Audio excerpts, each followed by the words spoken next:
WEGL 91.1 FM, WeGLFM.com, or however you may be joining us today. We are Auburn's premier home for student-run radio since 1971 here at WEGL. I'm your host, Jack Carr, joined alongside my colorman, Davis Carroll. We'd like to welcome in our listeners and viewers from across the Auburn and Opelika Megaplex from around the world, however you may be tuning in today, whether that be on terrestrial radio antenna through the information superhighway at WeGLFM.com or after the fact on Transistor, listening to our podcast or watching us on Eagle Eye. We are happy to have you here in the booth with us for Auburn's only student-run drive time morning show. And with that, we are broadcasting live, as always, from the WEGL studios here in the bowels of the Harold Melton Student Center on the campus of Auburn University, where it is a lovely 50 degrees and sunny on this chilly Tuesday morning. Welcoming you into Compact Discourse. We wish you a most sincere good morning as we get on with the show. Davis, how are you doing today? Feeling good. It's a little chilly outside. Got to wear a jacket today. It is. I regret not putting my gloves on this morning. It's not going to be that chilly for that long, so maybe the gloves you might have regretted them later on. But to each their own. It's supposed to get around 70 from what my Alexa told me. 70. Quite comfortable. At this point, I would like to remind our audience that if any point in the next 2 hours you feel so inclined to ask a question, drop a hot take, or in the highly unlikely event that we get something wrong, if you would like to correct us, you can go ahead and call in at 334-844-9345. That's 334-844-WEGL on your touch-tone keypad. And our dedicated team of call screeners will handle your inquiry.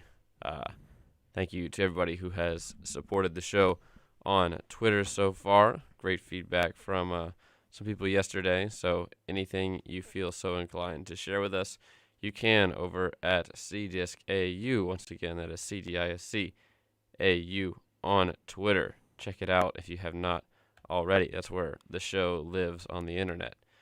We want to remind you that we are streaming on WEGLFM.com.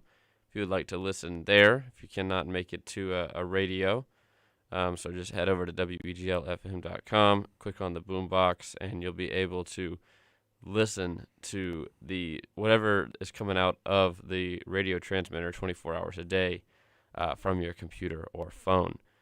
We got some great stuff coming up on the station today, including Will Root's Why So Serious show. That'll be later on tonight, so get excited for that if you're ready to listen to some great music from music director Will Root. We also, as always, have our 2 hours of rock music coming on after Compact Discourse this morning. Great selection there. It's the same playlist that plays for the 2 hours before Compact Discourse. So if you ever tune in early and hear some of the great stuff that plays before the show, it's going to continue for a few hours after the show today and every day. So we're looking forward to listening to that. And then you can also listen at noon for some local music. And how that area has been filled out. JP and Will Root have been working hard to fill up the local music block with over 2 hours of content. So you never know what's going to pop up in that section. And then the folk and country hours will be from 1 to 5 p.m. today. So plenty of great stuff coming up on WEGL, so be sure to keep the dial right here on the station.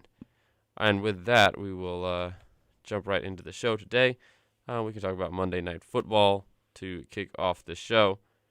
It was the Seahawks and the New Orleans Saints who went at it in a defensive struggle. New Orleans comes out on top in that one. 13-10 go the Saints over the Seahawks after both teams exchanged field goals in the second half. Saints improved to 4-2. Seattle drops to 2-5 and winless at home as they continue to struggle without their quarterback. So they were dealing with Geno Smith, who had limited success in that game against Jameis Winston's Saints. Jameis Winston, 19 for 35, 200 yards and a touchdown in that one. Geno Smith, 12 for 22 with 167 yards and a touchdown. Alvin Kamara was your leading rusher on the night, but he only had 51 yards. He's also your leading receiver, 10 receptions for 128 and a touchdown. So a relatively unimpressive Monday Night Football game, if you ask me, as the New Orleans Saints win a defensive struggle over the Seattle Seahawks. Did you watch that, Davis? I was too busy watching some movies. Movies. Last night. I think you might be familiar with them. I think, Haunted yeah. Mansion. I saw a little bit of.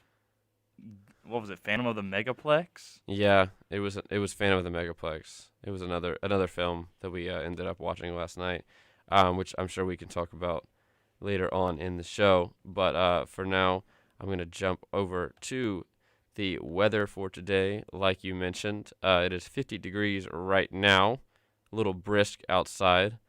The high is 71, like you mentioned. So I think when the sun comes out, or it's out for long enough, it will warm up the air long enough to get up to a comfortable room temperature of 71. But the low is 48, which I think is one of the lowest lows we've seen so far this year. So plan accordingly. And then reminder that the football game this Saturday might have similar weather. So, plan accordingly if you want to pack out the student section against Ole Miss on Saturday. Be sure to wear orange and stay warm, because we don't want a repeat of what we had 2 years ago during the Ole Miss game. Today, it's going to get up to about 70 degrees in the afternoon when the sun stays out for long enough to warm up the air. And then later on, when the sun goes away, sunset is at 5:56 p.m. tonight. The cold will come back as you are looking at an overnight temp of 51 degrees with a 4% chance of rain tonight.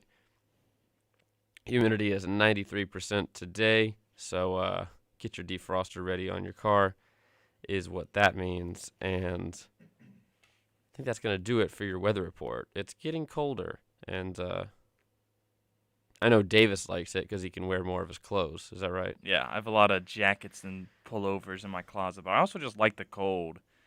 I like it when the possibility of sweating in the day is not happening. Just walking around. Refreshing. Yes. I like the nice cold feel on my face. Call me crazy, but I like the cold. I think I just might. Chris, what are your thoughts on the cold? Oh, yeah. Welcome into the show, Chris Tobias. I'm here now. How you doing, buddy? I'm good. I like the cold. Yeah. That's good to hear.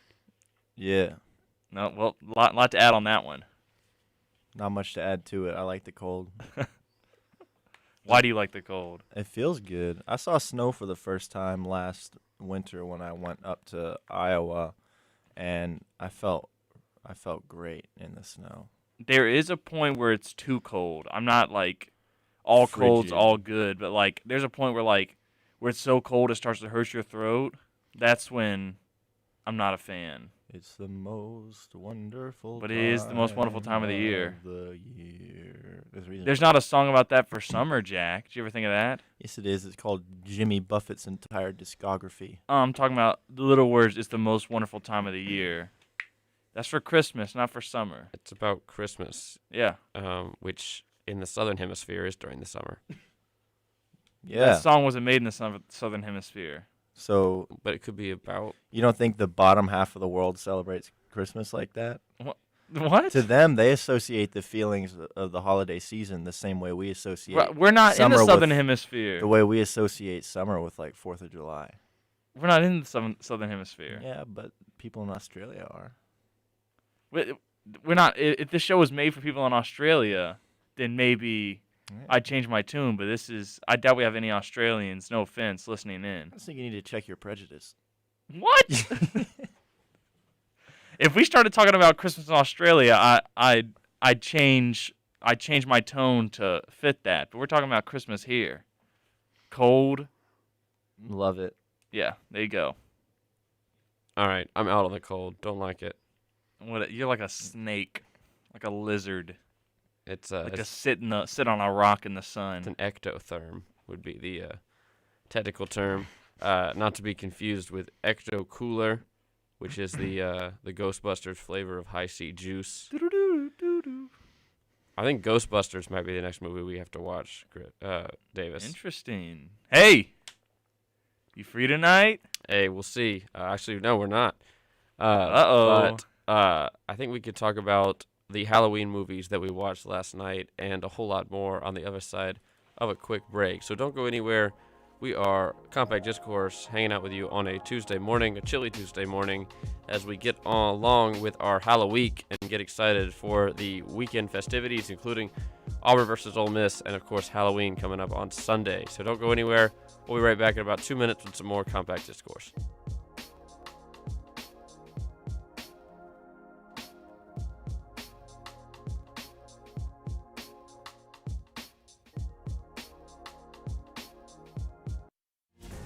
Fire threatens everything in its path. When it threatens our nation and our communities, we respond. We bring the fight to the front line. The Army National Guard stands ready to face the dangers of Mother Nature and protect our homes and our neighbors. We will always be there when your community needs us the most. Discover more about all the ways you can serve part-time in your community by visiting nationalguard.com. Sponsored by the Alabama Army National Guard. Aired by the Alabama Broadcasters Association and this station. Alabama's companies know people need to feel safe at work. That's why Alabama Works has partnered with agencies across the state to provide access to everything from CDC guidelines to the latest in on-the-job safety innovations. At alabamaworks.com, you're one click away from what you need to know to get to work safely. Work safe, be safe. Your new success story is at alabamaworks.com. Sponsored by Alabama Works, the Alabama Broadcasters Association, and this station. Alabama veterans. Are you aware that because of your military service you may have earned VA benefits? The Alabama Department of Veterans Affairs can help you access those benefits at no cost to you, even during COVID-19 when other resources might be hard to find. The Alabama Department of Veterans Affairs has an office near you. For more information, go to va.alabama.gov or give us a call at 334-242-5077. We're open and ready to serve you. Sponsored by the Alabama Department of Veterans Affairs, the ABA, and this station. My part-time service in the Army National Guard makes it possible for me to be more for the community I call home. My training helps me at work when I lead by example. My service in the Army National Guard allows me to keep my community and those I care about safe from threats. Learn more about how you too can live and serve part-time close to home by visiting nationalguard.com. Sponsored by the Alabama Army National Guard. Aired by the Alabama Broadcasters Association and this station.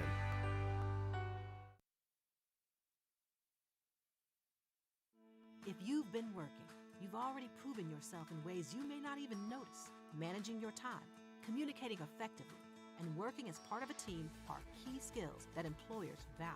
At alabamaworks.com, you can find out how to build on your experience to up your game and get the job you really want because it's out there. Start your new success story at alabamaworks.com. Sponsored by Alabama Works, the Alabama Broadcasters Association, and this station. In the Army National Guard, family means everything. They really appreciate what she's done as a sister as well as a soldier and, supporting their country. Our parents, they were really supportive that all 5 of us would join. Family members that are soldiers in the Army National Guard inspire and influence, setting a path for others. It's validating knowing that, I kind of did my part to make sure this is what they actually wanted and that they feel the same way I do. I'm really proud that we get to help shape the future, and I know that my sisters are going to be amazing soldiers. Serving part-time in the Army National Guard instills pride that you and your family will share in. A lot of pride, and they're just out there doing something every day and then serving their country as well.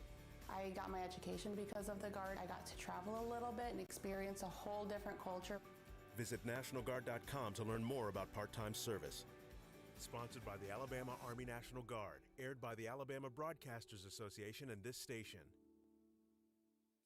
Watch out for people riding bikes. It's not just courteous. Now it's the law. The new 3 Feet for Safety Act requires that drivers give at least 3 feet of space when passing bicyclists. More and more people are commuting and touring Alabama on bicycles. As the number of cyclists on our roads increases, so does the need for safe driving. So slow down and give cyclists 3 feet of room. Follow the rules of the road and watch out for each other. Learn more at drivesafealabama.org. Sponsored by ALDOT, the Alabama Broadcasters Association, and this station. 91.1 WEGL FM, Auburn University.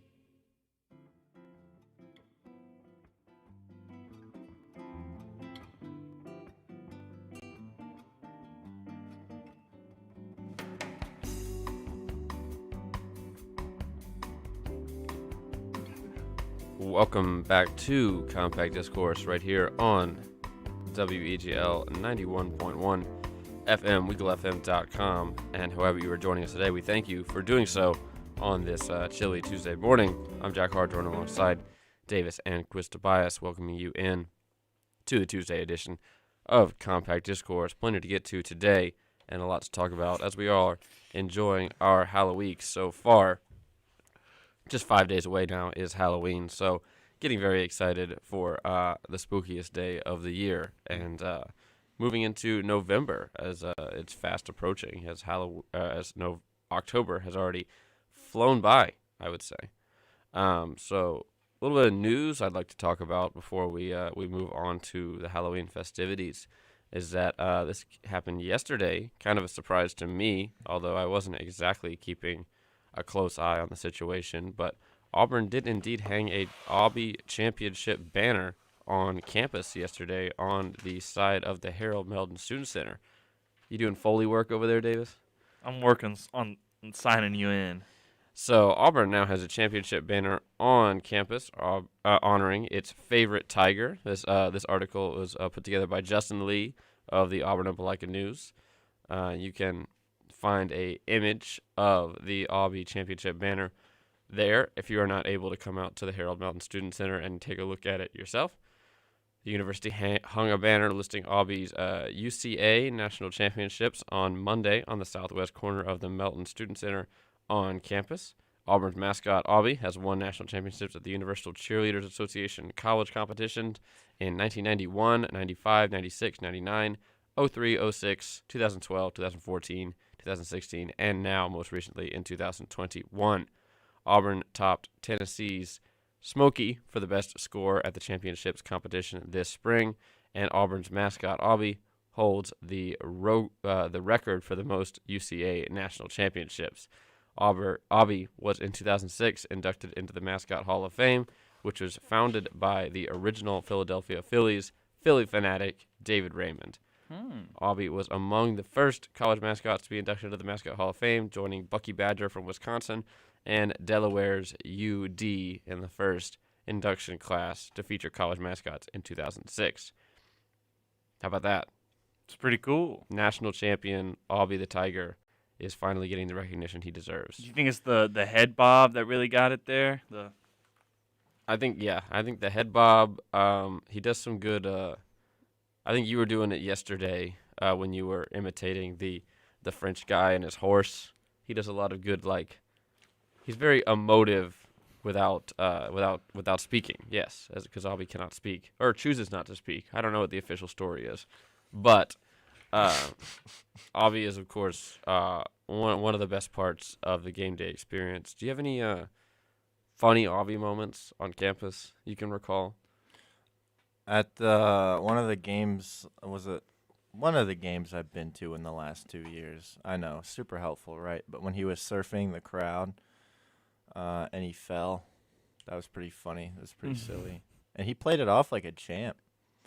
Then I think at the last home game he fell into the bushes, didn't he? Yeah. Yes, Aubie was spotted in those tearing up his fur as he fell into the into the bushes.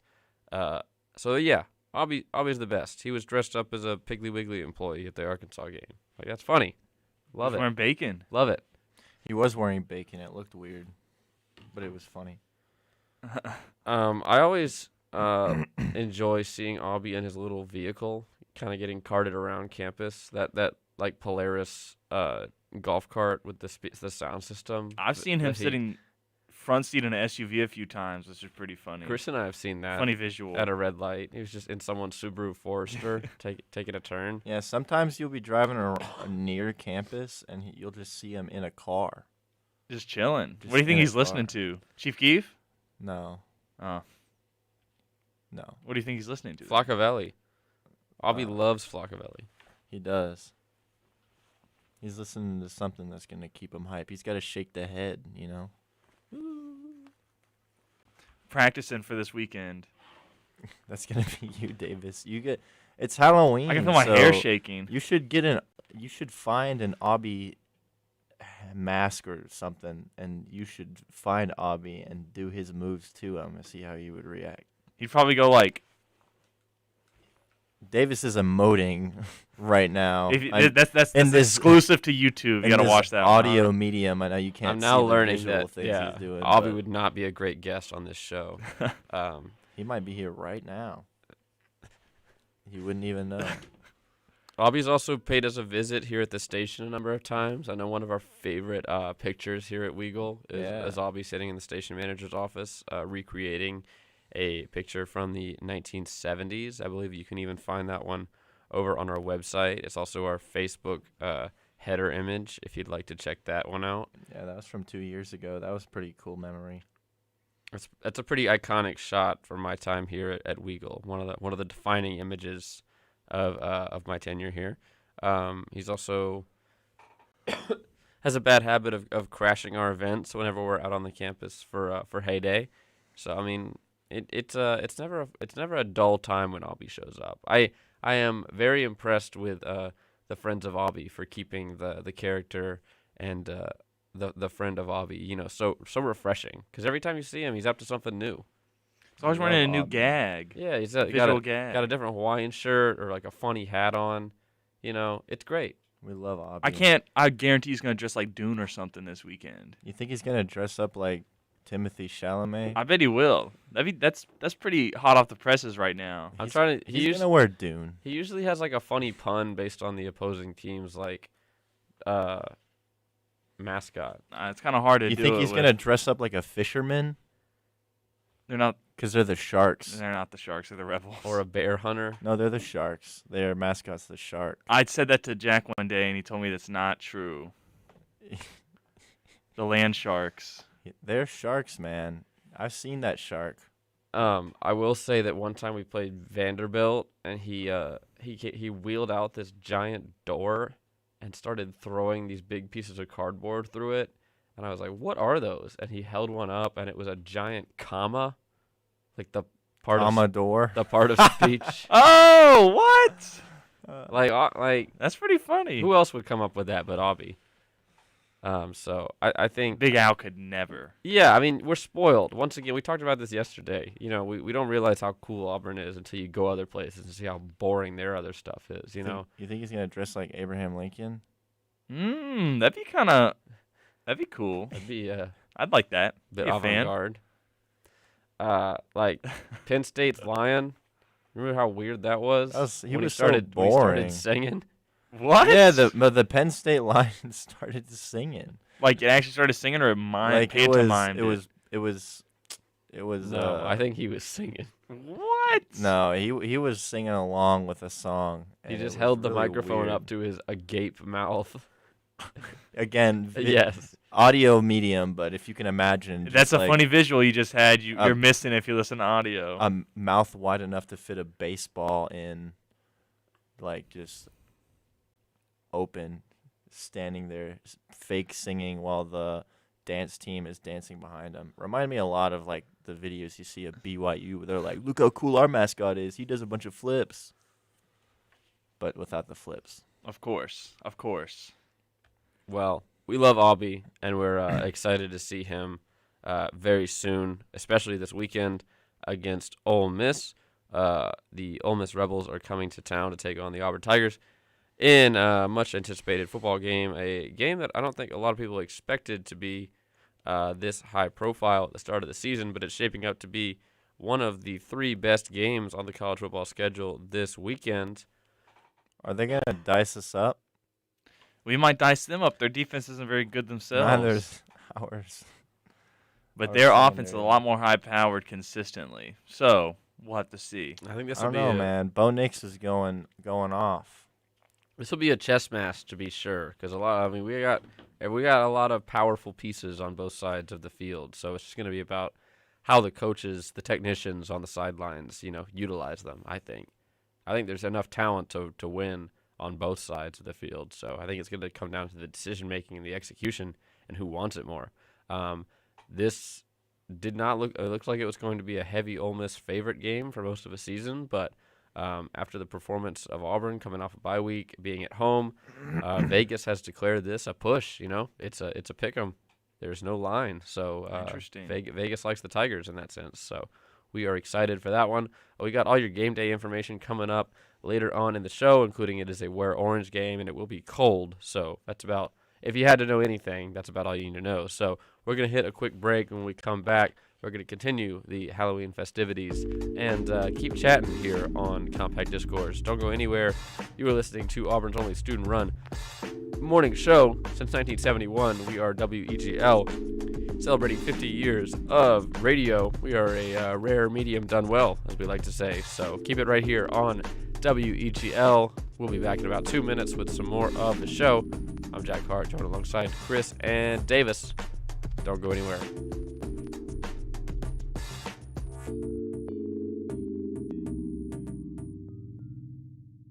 Your career isn't a job, it's a journey. Your next job could lead to bigger things, and you're in charge of how fast and how far you want to go. At alabamaworks.com, you can connect with employers and start working right now. Then chart your path forward with training and career planning tools. But it's only the beginning. Start a great success story at alabamaworks.com. Sponsored by Alabama Works, the Alabama Broadcasters Association, and this station.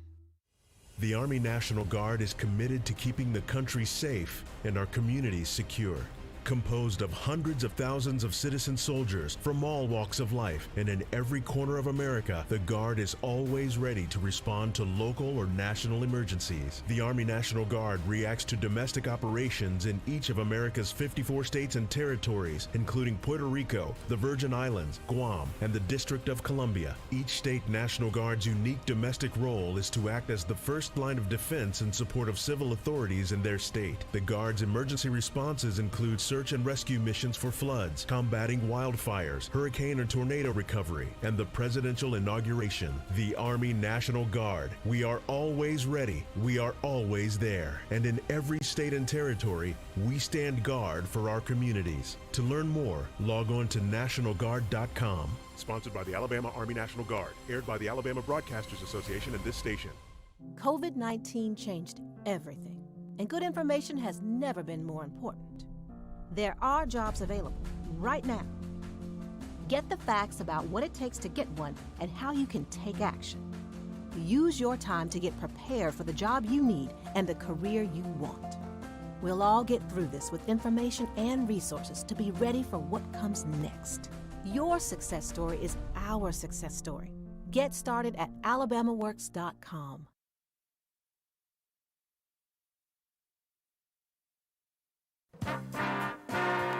WEGL Auburn.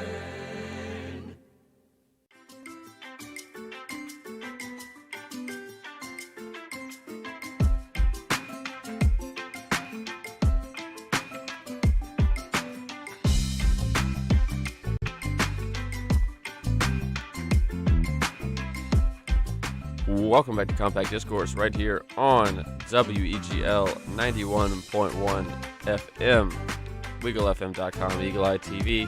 However you may be joining us today, we welcome you and thank you for doing so. We want to remind you that we are available as a podcast wherever you get your podcasts. Just look up for Compact Discourse, and we're right there. You can listen to the episodes PSA break free wherever you get your podcasts, and interact with the show after the fact. It's a lot of fun, and listen to it on your own time. So, at CDiscAU is how you can get to us if you would like to do that. We are on Twitter. And, yeah, we're looking forward to having a great rest of the week and getting excited for Halloween coming up this weekend. It's the bottom of the hour, 8:34 a.m., so we're going to get to your weather report real quick. It has warmed up just a little bit since we started the show. It's 52 degrees and sunny outside today on the 26th of October. It's the high is still 71 for today, so it may get up to around 70 if the sun continues to stay out for the day, and then it may get down to 51 after the sun sets tonight at 5:53 p.m. After that, the clouds will roll in. We'll have about a 4% chance of rain and an overnight temp of 51 degrees, about where we started off this morning. So that is your weather report for the 26th of October, right here at 8:30 a.m. For Eagle Weather. So we'll jump right into the chat for today, which is spooky talk. Davis, I know we, on a whim, decided to watch a scary movie last night. I know you've been watching a lot of scary movies for Through the Lens, but this one might have been the scariest of them all. I think this is the most challenging psychological thriller you could have asked for. That of course was the American horror comedy film directed by Robert Minkoff, The Haunted Mansion, released in 2003, and is loosely based on the Disney attraction of the same name, according to this article. It stars Eddie Murphy as a realtor who becomes trapped in the eponymous Haunted Mansion. I was talking about that word last night on my show. It's a great word. So, I really enjoyed this movie. However, I'm seeing this movie came out on November 26th. How did they miss that opportunity so bad? Maybe delays or something is my best guess, because I feel like Disney's smart enough, even back then when they weren't as gigantic, to get a movie out, a Halloween movie out during Halloween. Mm-hmm. So, oh my goodness, the music was made by Mark Mancina. So, we watched this movie, The Haunted Mansion, last night, and I gotta say, I really enjoyed it. I quite enjoyed it too. It was very silly. It was very, I mean, not, I don't want to say it was scary. Like there was a few parts that if I was a kid, I'd be terrified. It didn't keep me up at night or anything, but the mausoleum scene, the costumes that those skeleton people were wearing were pretty scary. That's what I have to say. I agree. Pretty unsettling. So if you've not watched this film, it is, like I said, is loosely based on the Disney attraction called the Haunted Mansion, which is a dark ride where you sit on an omni-mover and get kind of carted through a haunted mansion where there's a lot of robot ghosts singing and talking to you and funny.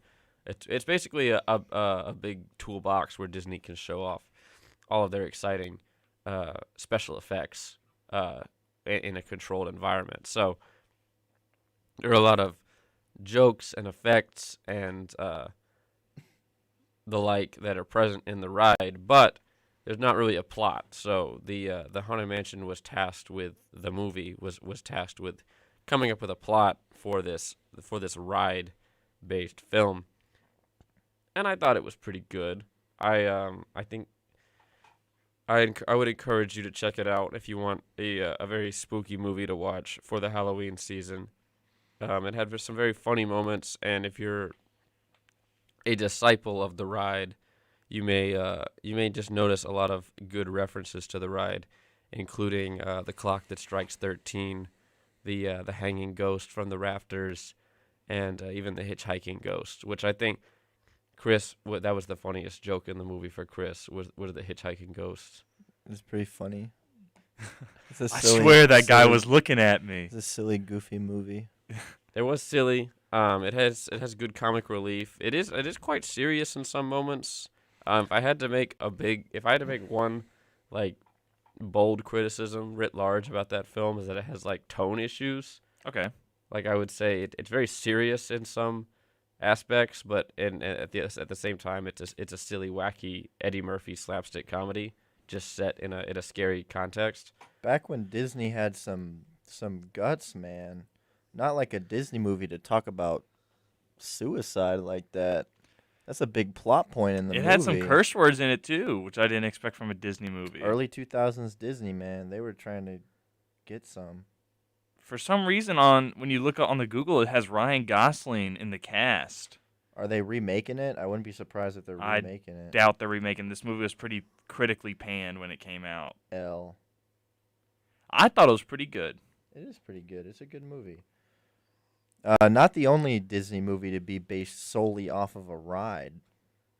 Apparently, Ryan Gosling was very upset about Disneyland's Haunted Mansion. Oh, In July 2021, details emerged with the premiere focusing on a reboot. What? I told you. Yeah. There's no way. No, there is a way. It doesn't matter if it was panned when it came out. It's the reputation it has garnered afterwards that matters. So we were talking about The Thing yesterday, another movie that was panned when it came out. Justin Simeon, do you know this guy? He's the director. Tiffany Haddish and Lakeith Stanfield. Whoa. Yeah. Dang. And then Owen Wilson. Yeah. Rosario Dawson and Danny DeVito. Is this real? Yes, it's real. Upcoming film from a screenplay by Katie Dippold, based on the Disneyland ride of the same name. I mean, okay. It's probably going to be bad. It's it not has going to have the Keith same Stanfield. charm. It can't be bad. It doesn't matter. It's not going to have the Danny same. DeVito's probably going to be a spooky ghost. It's not going to have the same charm. I He's, mean, look at the newer Disney movie that came out about a ride, Jungle Cruise. I thought that was supposed to be okay, even though it's 3.5 hours long or whatever. Yeah, that actually, Davis, you and I were very close to going to see that in the theater. Yeah, and then we found out it was like 4 hours long, and we were like, nope.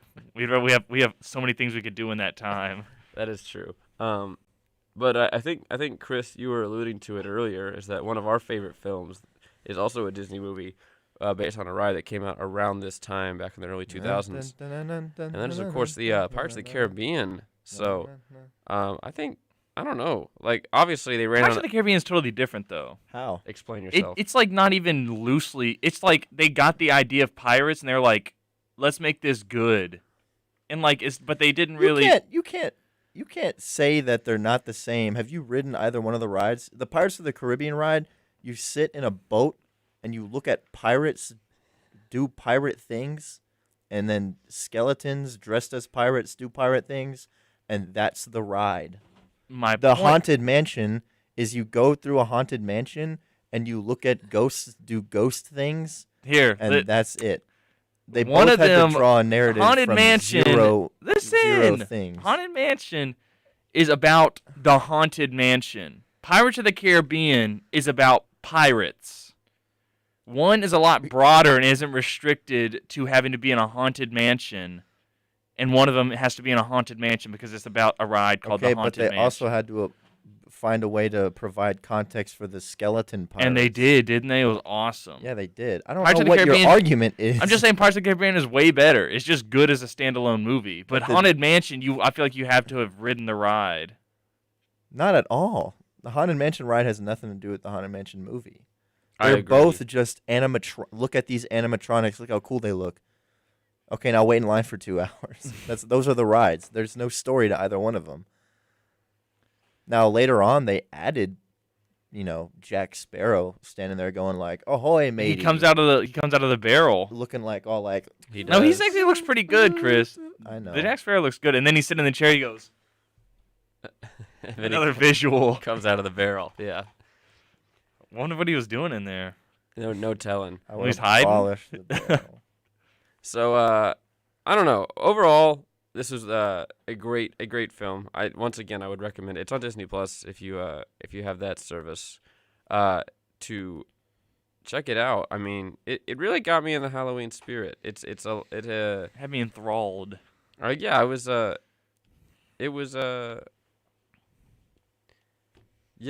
I'm at a loss. Speaking of Halloween, how's the costume coming along, Jack? It's great. Thoughts on wearing it to the game? No. Are you one of the wearers to the game? No, it's gonna be too cold to be wearing my cotton shirt. Fair. Okay, I'm sorry. I'm reading about the zombies from the mausoleum because that was probably the scariest scene in the movie. It was. They were running. They were gonna eat them. I don't know. I feel like the Eddie Murphy did such a good job. It was so funny. The scene where he's getting chased by the marching band. I must have been clocked out for that scene. I don't remember that one. Well, he gets chased by Madame Leota's like flying instruments. Oh, I do remember that, and it's like making all the sounds when he's running through the hallway. Like there's like the fiddle is chasing him while it's still fiddling. It's just moments like that. It was very I don't want to say wholesome, but it was indeed just very wholesome humor. It was fun. That just put a smile on my face. It was very light watching. and I very much enjoyed it. So that's my rec and effect for today is checking out The Haunted Mansion, the 2003 film. It's a horror comedy film. It got mostly negative reviews, like Davis said. It did gross over $90 million though, so I think we know who. I think I might have saw this in. I didn't see it in theaters, but I used to watch it all the time as a kid on DVD. Mm-hmm. I don't know. Yeah, I have vivid memories of the mausoleum scene just because it was pure terror as a child. But I don't really know how else I would have watched this other than like on the Disney Channel. You know, the only thing I remember is really Madame Leota and like the windows. That's like the only two things that really stuck out of my mind from this movie. Interesting two things. It was the first film to air on Disney Channel to contain profanity. Interesting. So, breaking ground was The Haunted Mansion back in the day. Like I said, man, it's got some adult things in it. I was surprised for a Disney movie. Didn't pull any punches. Nowadays, they would hesitate on anything, I feel like, unlike a Disney movie. We're going to hit a quick break. When we come back, we got some more Halloween chat coming up, including some other scary movies we've watched so far this Halloween season, and the best candies to eat on Halloween night. So don't go anywhere. We'll be right back with some more Compact Discourse. The Delta variant cases of COVID-19 might be more infectious and more transmissible, but there is something we each can do to limit the spread of coronavirus. Wear a mask. Whether it's homemade or manufactured, embellished or plain, wearing a face mask or covering in public, in addition to social distancing and regular hand washing, is one of the easiest ways to protect yourself and others from coronavirus. According to the CDC, wearing a mask is an important part of a layered prevention approach that not only helps to limit cases of COVID-19 infections in communities where vaccination rates are low, but doing so can also limit the emergence of future COVID-19 variants. By wearing a mask or face covering, especially in crowded indoor spaces or busy areas with limited ventilation or poor air quality, you can do your part to keep yourself, your family, and others around you safe. For more information, visit our website at alabamapublichealth.gov. That's alabamapublichealth.gov. COVID-19 changed everything, and good information has never been more important. There are jobs available right now. Get the facts about what it takes to get one and how you can take action. Use your time to get prepared for the job you need and the career you want. We'll all get through this with information and resources to be ready for what comes next. Your success story is our success story. Get started at alabamaworks.com. My community means everything to me. That's why I joined the Army National Guard. I'm proud of where I'm from, and as a soldier, I get to give back to the people that helped me succeed. The training and leadership skills I get from the Army National Guard help me every day when I teach young people and look out for my community. If you'd like to learn how you too can serve part-time in the community you love, visit nationalguard.com. Sponsored by the Alabama Army National Guard, aired by the Alabama Broadcasters Association and this station. WEGL, Auburn.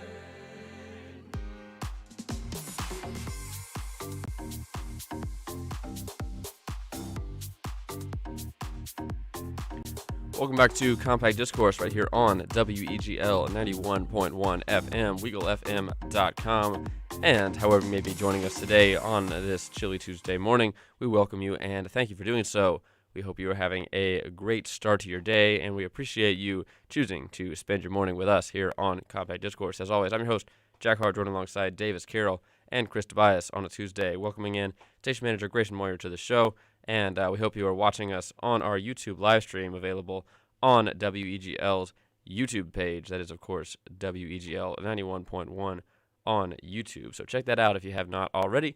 You can see us all in living color to check out the show and all the visual gags that Davis has been doing so far in the first hour. All right, we're going to jump right into things. We are discussing our Halloween festivities, including the Haunted Mansion that we watched last night. I also watched another film called The Phantom of the Megaplex, which was not as good and not as worth talking about. Now, silly. Full disclosure, I want to hear the end of this one because I was watching this with you and left about halfway through because I was bored and tired. Okay, well... who was the Phantom of the Megaplex?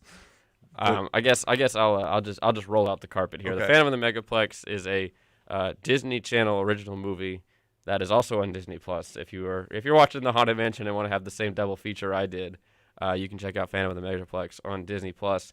It is a Disney Channel original movie from the year 2000, which means it's bad. So it is loosely based on the plot of the Phantom of the Opera, and I use loosely the book, not the stage play. Okay, that's worth noting. The book from 1800 France, and not not the Andrew Lloyd Webber. Not the much more profitable and frankly better piece of media. So it is loosely based, and I don't know. It's probably loosely based on both of them, considering how loosely based it is. Yeah. The only 2 bullet points is that there's a Phantom and it's in a movie theater. So basically, the plot of this one is that there's some dumb kid, and he's the assistant manager of this movie theater, who is staffed by a bunch of 17-year-olds, and he's kind of running around and taking care of things, and there is a big movie premiere for a basically what looks to be like a Jurassic Park type situation. There's a dinosaur, but we don't get very many plot points about this big movie that's being premiered at this movie theater. Other than that, there's a lot of famous movie stars that are coming to the movie theater tonight, and everything has to be perfect. So of course, everything goes wrong, and there's like bombs going off in the lobby and gumballs. Now, do they ever show the movie that's being premiered? Because they do spend a lot of time on the background films as like side gags, like Farmer Brown Went to Town. It's just a dude putting stuff in the back of his truck, and they keep cutting back to it. Yes, Farmer Brown Went to Town. There's also Penguins 4. Penguins 4, which is the hockey movie. There's a tornado movie that is literally just B-roll of weather. So yeah, they didn't spend a lot of money on the movie inside the movies they were making. But the manager of the movie theater is trying really hard to impress the owner of the movie theater, and that's the through line of the movie. And he keeps getting like captured, and the Phantom of the Megaplex, so-called, keeps making things go wrong, and throwing stuff on people, and everyone's really upset, and nobody's having a good time, all because of the Phantom of the Megaplex. And then when the premiere finally does come around, basically I don't even know. They steal a giant inflatable dinosaur off the roof of the movie theater and inflate it inside the movie theater. And then they tie the kids up on the roof. And this is somehow some kind of big problem. Like everyone's like freaking out. Like because this is the end of the world because there's a dinosaur inflatable inside the movie theater. They're really upset about that. They drop it on the director and it eats them. Yeah, Maybe I shouldn't have left. No, sounds crazy. No, it's not good. It was fun. It was. And then our hero grabs the sword from the King Arthur movie. Oh no, it was called Merlin on Mars. Okay. And he stabs the animatronic or the inflatable dinosaur, and he has like a knockdown, drag out fight with the Phantom. Oh, I thought you were gonna say with the dinosaur. He has that too. He slays the dinosaur, and he pulls it off. quickly. And of course, it's the assistant manager who just wanted or the manager of the theater who just wanted the owner of the theater to notice him. And so I don't know. Now, for some reason, I had it in my head that this was the first Disney Channel original movie. I think it's the only one that they would still like play occasionally. Like I'd see it on like 2 a.m. Disney Channel when I was a kid. But the first one is also a scary movie. It's called Under Wraps. It's a mummy movie. Whoa! We need this could be our next watch and review. The first, probably also awful. I think they redid that. Came out in 1997. Let me look further about if they came up with Under Wraps. I think they've redone this very recently. Really? Mm-hmm. Like this year.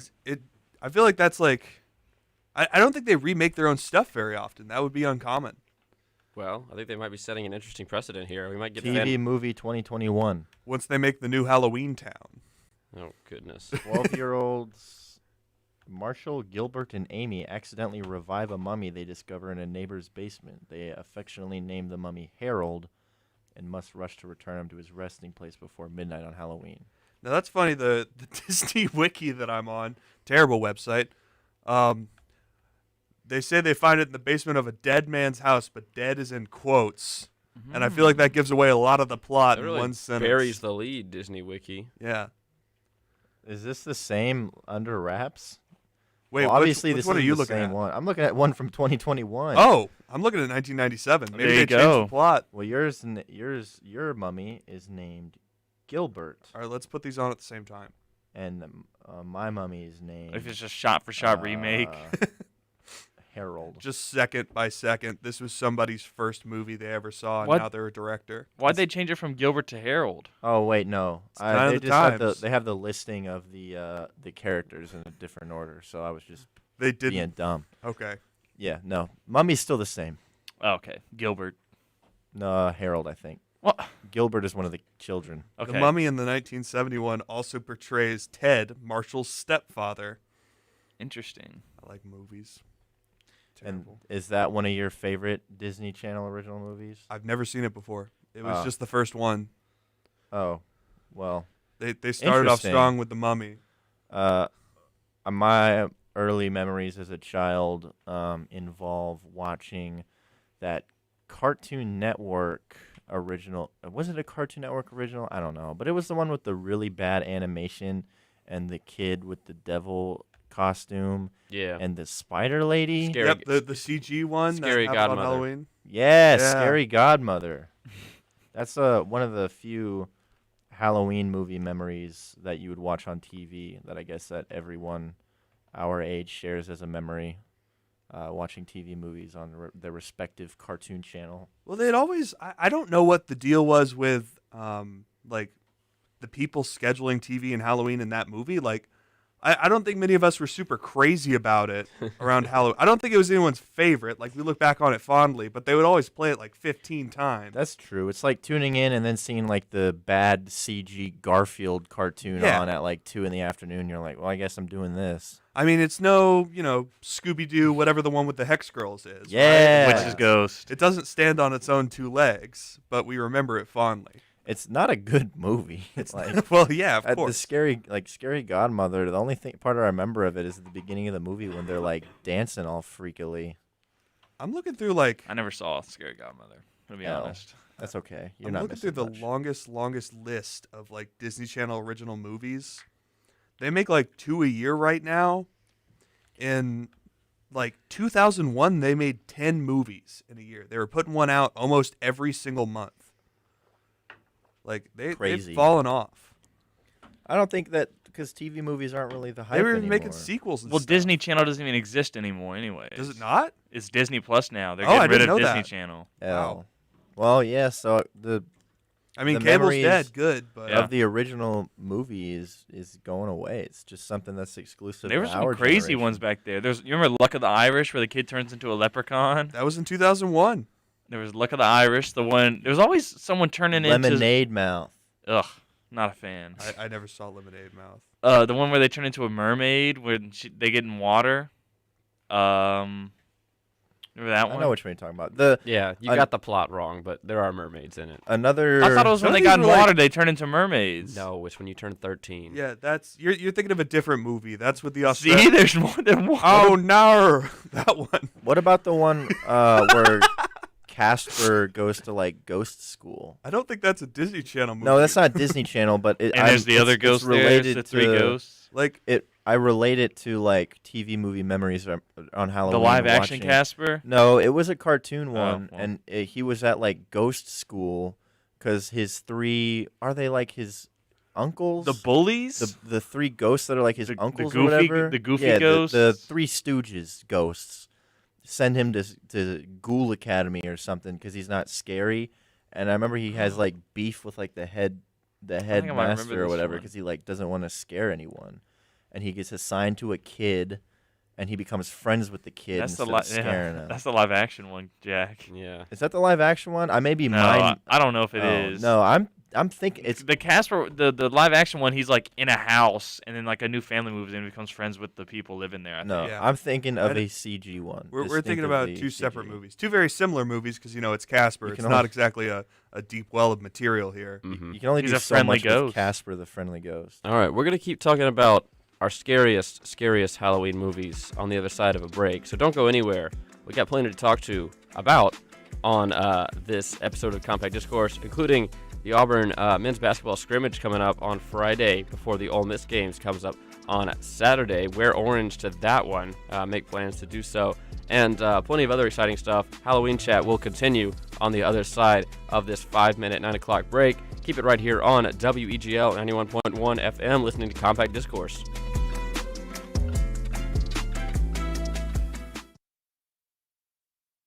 Skilled trade workers are the backbone of every community, and also the Army National Guard. Soldiers trained to keep the power flowing, engines running, and in every other trade needed to accomplish the mission. These soldiers are on the fast track to learning skills that can set them up for success at home with companies looking to hire the best. Their resumes are being built through their paid training and part-time service. Find out how you too can learn a trade profession by visiting NationalGuard.com. Sponsored by the Alabama Army National Guard. Aired by the Alabama Broadcasters Association and this station. Tossing food wrappers and soda cups can be expensive. That $7.99 value meal you threw out the window could cost you $500 in fines. And if you don't learn your lesson the first time, a second fine will cost you $1,000. Put garbage in its place. Throw away your trash, not your cash. Sponsored by the Alabama Department of Transportation, Alabama Law Enforcement Agency, Alabama Broadcasters Association, and this station.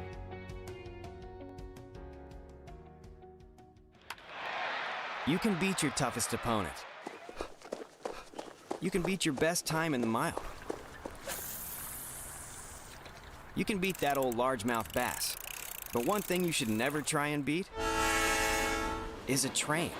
If a train is approaching, don't risk your life trying to beat it, because beating the train is a deadly game. Drive safe, Alabama. Sponsored by ALDOT, the Alabama Broadcasters Association, and this station. All across the nation, we are here for our communities. We're doing our part to get supplies where it's needed in order to fight COVID-19 together. It feels good to be out there to assist our community. I would like our friends and family to know that your National Guardsmen are always ready and always there. Visit NationalGuard.com to find out more. Sponsored by the Alabama Army National Guard. Aired by the Alabama Broadcasters Association and this station.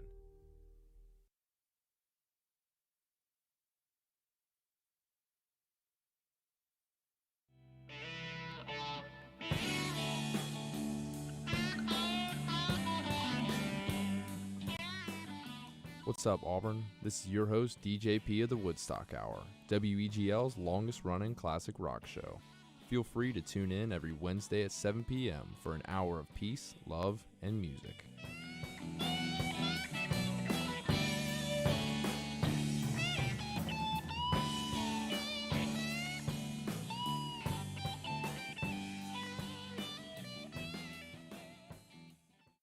Unexpected reactions to smart financial decisions brought to you by feedthepig.org. Well, I finally did it. I improved my credit score. You're kidding, right? No. How are we supposed to be the bad boys of electro-synth pop if you're out there being responsible? The band is about to be discovered. This is our year. Yeah, you've been saying that for a while now. You think anyone in the Rock and Roll Hall of Fame was worried about their credit score? I never really thought that Of course they weren't. Rock stars aren't supposed to think about that kind of stuff. We're supposed to think about how many guitars we've smashed, write aggressively sensitive power ballads, start questionable fashion trends, tragically break up and blame creative differences. All right, I thought maybe it was time to take control of my finances, you know? Start using a budget, get out of debt, set some goals. A budget? Debt? Set some goals? Listen, I knew that we'd have our creative differences, but I was hoping they'd involve a little more scandal. When it comes to financial stability, don't get left behind. Get tools and tips for saving at feedthepig.org. This message brought to you by the American Institute of CPAs and the Ad Council. You know what really gets a party started? Indoor baseball. Yeah, just find a broom or a pool cue, and you can use like anything as a ball. Cans, bottles, shoes. Hey bro, toss me that avocado.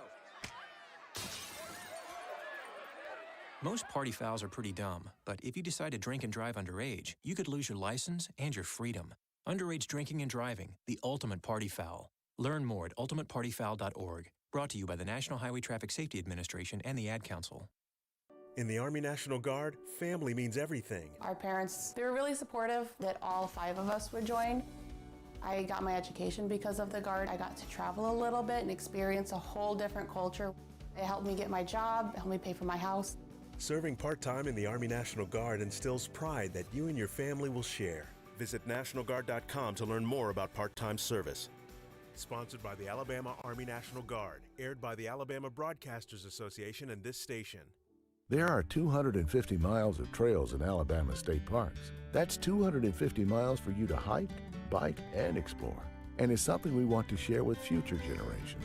Help us improve these trails by becoming a partner in the Alabama State Parks Trail Program. To learn more about the importance of outdoor recreation and how you can help with the development and management of this new trail program, visit alapark.com or call 800-ALAPARK. Sponsored by the Alabama State Parks, the Alabama Broadcasters Association, and this station. Check out my new time machine. Does it work? Hit the button. Hey, it's Napoleon. Oui. Check out the future. Hey, you have a nice house. Why don't I? You didn't save any money, buddy. If only there was a way I could go back in time and fix that. Yeah. Save something for the future. Put away a few bucks, feel like $1 million.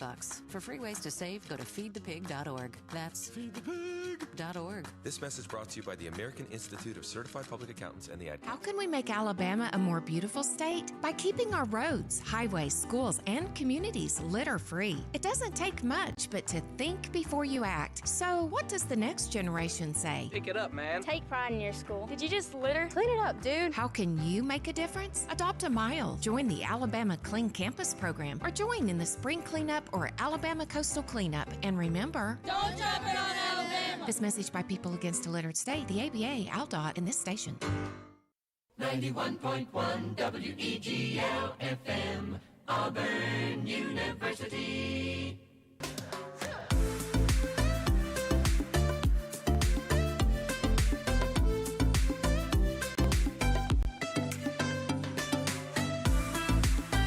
Welcome back to Compact Discourse right here on WEGL 91.1 FM, WEGLFM.com, or however you are joining us today. We welcome you and thank you for doing so. Thank you for spending your Tuesday morning with us here in the booth in WEGL. We are on the campus of Auburn University in the Harold Melton Student Center, where there is a new Aubie banner hanging on the side of the building. Talked about that in the first hour, if you'd like to go back and listen to the podcast and hear our discussion about that. But we're excited to get on with the show. I'm your host, as always, Jack Hart, joined alongside Grayson Moyer, Davis Carroll, and Krista Bias. We got the 4-box running on the YouTube live stream. If you'd like to see our beautiful smiling faces on this Tuesday morning, you can check it out on the WEGL YouTube page, where you can see a lot of great content from WEGL, including not only the Compact Discourse episodes, but also some WEGL sessions and some other things, including, even some Auburn hockey. You never know what you'll find on the WEGL YouTube page, so check it out if you haven't already. We'd love to hear some feedback from you. And if you want to send some feedback, we do have a Twitter account at CDiscAU. We'd love to hear from you at CDISCAU. Thanks to Daniel for sending some feedback yesterday. We love to hear that, and we love to see it. Helps us make the show better. So we'll jump right back into our discussion, and it's Halloween, if you will, if you're okay with that term. Ooh. Boo. Halloween is just 5 days away. There's a smashed pumpkin that I have to step over on my commute every morning. And if that doesn't get me in the spirit, I don't know what will. You should replace it with a non-smashed pumpkin. Like you should put a new one in its place just to mess with the owner. It's in a parking lot. I don't think it has an owner. Still funny. It would be a funny bit. I mean, it can't just be you that has to step over. It came right? back to life. If only for me, that would be very funny. It would be a very ghost host action of you. This is Halloween. This is Halloween. Okay, that's a good thing you've inadvertently brought up. How do we feel about Nightmare Before Christmas? Never seen it. Love it. You would like it. It's a great movie. Honestly, good Thanksgiving movie. And my justification for that is that it is a Halloween movie that then becomes a Christmas movie, so it can warm you up for the Christmas season while also still relishing in the Halloween spirit. So it's a sandwich movie. So it's a sandwich movie. Yeah. You It's eat the sandwich, meat. and it's sandwiches season. If Halloween is bread and Christmas is bread, the meat is Nightmare Before Christmas.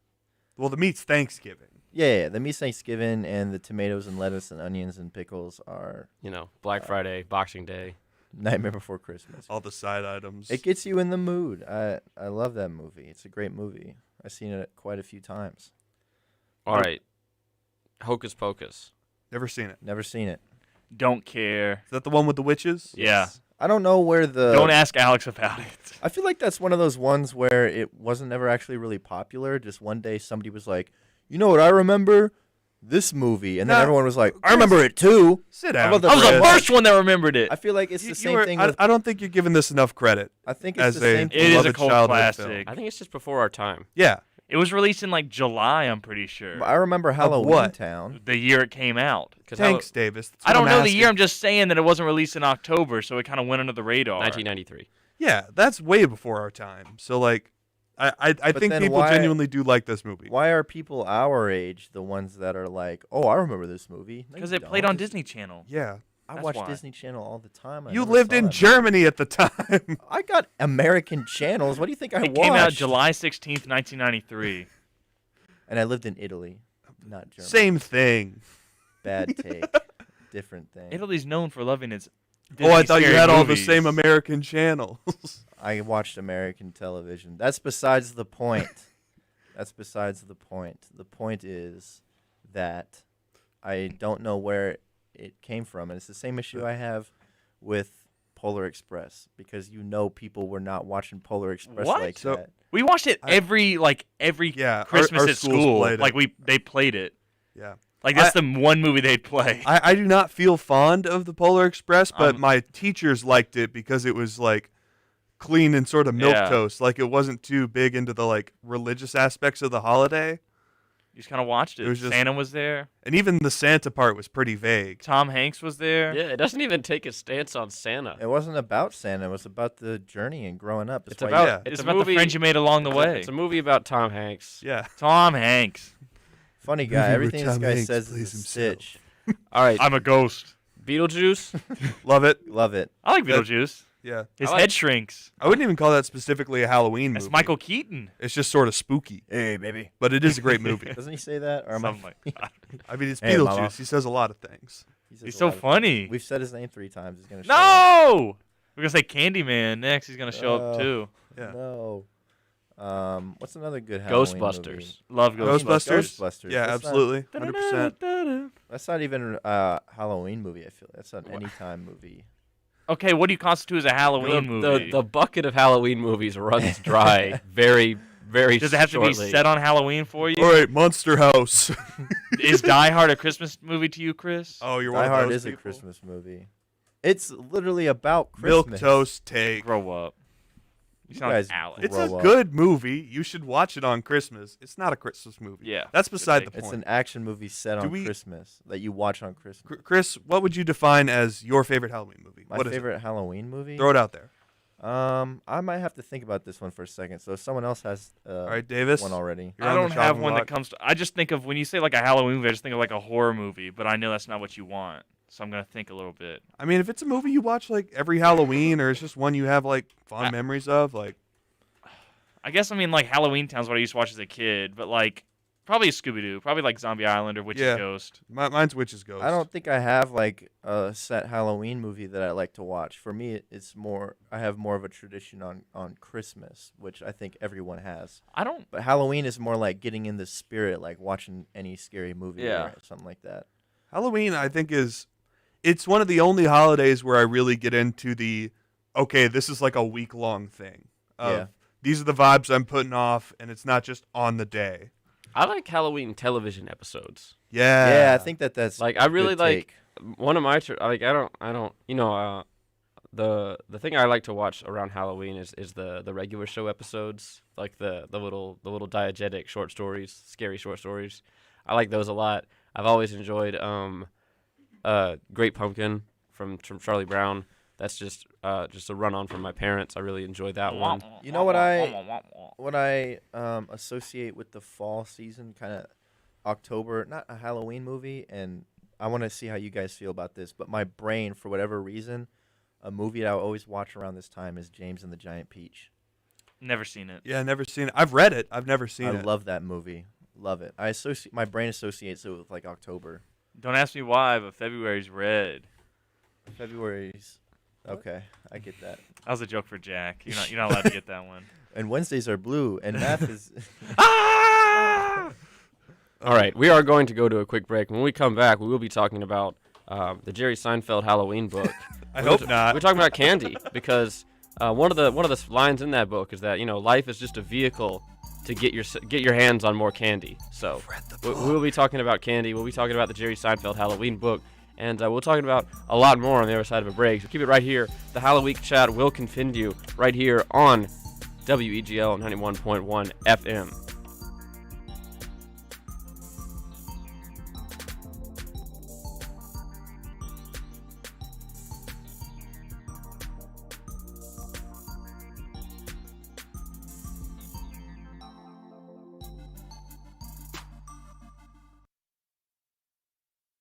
These are the moments you remember. The kick is good! Auburn wins! These are the sounds you celebrate. Fastball driven. Deep left center field. David Ross, you have company! Whether it's the stadium, the arena, or the ballpark. Auburn 75. Kentucky 70. I think I'll storm the court. There goes Davis. Oh my God. Your home for Auburn sports is the Auburn Sports Network.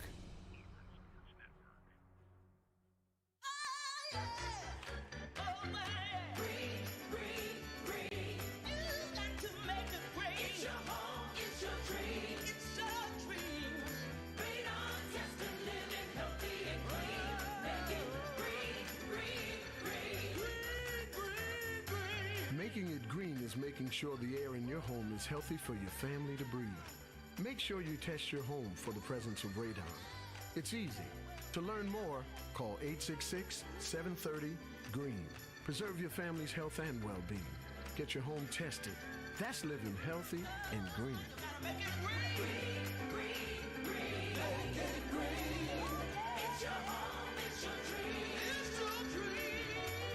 Make sure you test your home for the presence of radon. It's easy. To learn more, call 866-730-GREEN. A message from the U.S. EPA. Here's farmer and landowner John Prue. We purchased the land about 3 years ago, and there was an old farmstead on there with trees. We were going to clear the land so we could farm through it. We thought we knew where the pipe was, so we didn't call to get it located. The work on our property led to the damage of a light crude pipeline. Fortunately, no one was hurt, but it could have been much worse. Never assume the location or depth of underground lines. Always call 811 or visit clickbeforeyoudig.com before you start work. A message from the Pipeline Operators for Ag Safety campaign. WEGL Auburn.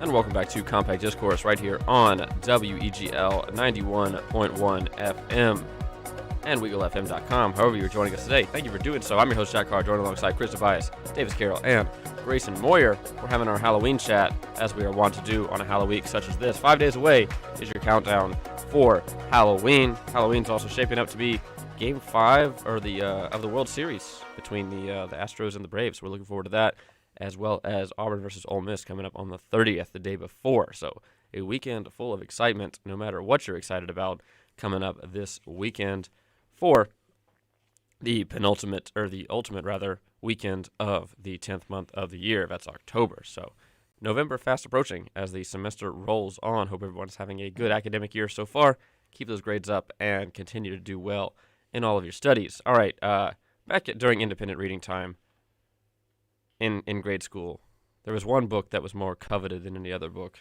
So, full disclosure, even though I pointed the cover of this book at the webcam, I have never, ever heard of it before. And this is coming as a complete surprise to me that you have any idea what it is. And this book is, of course, the Jerry Seinfeld Halloween book. Illustrated by James Bennett. This book was really weird, but people liked it because it was weird. And it was about Halloween and candy. It's basically Jerry Seinfeld's Halloween act about how lame Halloween is when you're a kid, transcribed into a kid's book. and then put to like goofy Reader's Digest cartoons. Okay. And it's just, it literally it's his act. Like when I first heard the act, it was like an exhumed memory that was being pulled out of my head of reading this book in second grade about how, you get the Superman mask and it fogs up and there's like a rubber band that keeps snapping, so you have to keep retying it. Just, very like what's the deal with Halloween, if you will. So I mean, seems pretty in line for Jerry Seinfeld. But the one of the lines that stuck with me about it is, of course, the line about the circus peanut, about how we only want name brand candy, and then he throws the circus peanut back at the old lady. But there's also the main crux of Halloween when you're a kid is that it's the only time you get free candy. Every other time is like you have to go out and seek candy, beg for candy, do all this to get candy. But Halloween's the one night where candy's just poured on you, so you have to take advantage of it and have a game plan. And there's no messing around on Halloween. And with that, we will segue into the discussion of candy, which I know Davis is excited about. He's a candy connoisseur. I've had some thoughts bouncing around my head, some opinions. I may not have as much to contribute about this, but I will say I might have a new favorite. That was a Reese's stick. What are they called? Reese's Sticks. Reese's Sticks. It's kind of like a Kit Kat. I had one awesome. Sunday night. I don't know. I might be coming around to candy, so we'll see. Good. Davis, opening statements. So look, candy is awesome. There's so many different varieties of candy. I mean, it's hard to have an opening statement about candy without just saying it's good. My favorite candy is really hard to pin down. I have a lot of them. Like you have like your upper tier. Name one. I really like Kit Kats. I really like Snickers. I really like pretzel M&Ms. But I don't have like one pinned down favorite. I have like an upper tier that if I could like choose between those, maybe I'd choose those before any others. Whatchamacallits are really good, but they might have been my upper tier. But yesterday I was thinking about it. Jack and I had a nice discussion in our respective meetings about I think that Kit Kats are the most shareable candy in and of themselves that are just a candy that's supposed to be built into one spot. It's not like M&Ms where you can like just give them one or two. So of a single object that you were meant to break apart. Like it's in a bar. You can break off the. What is the argument against like a Hershey?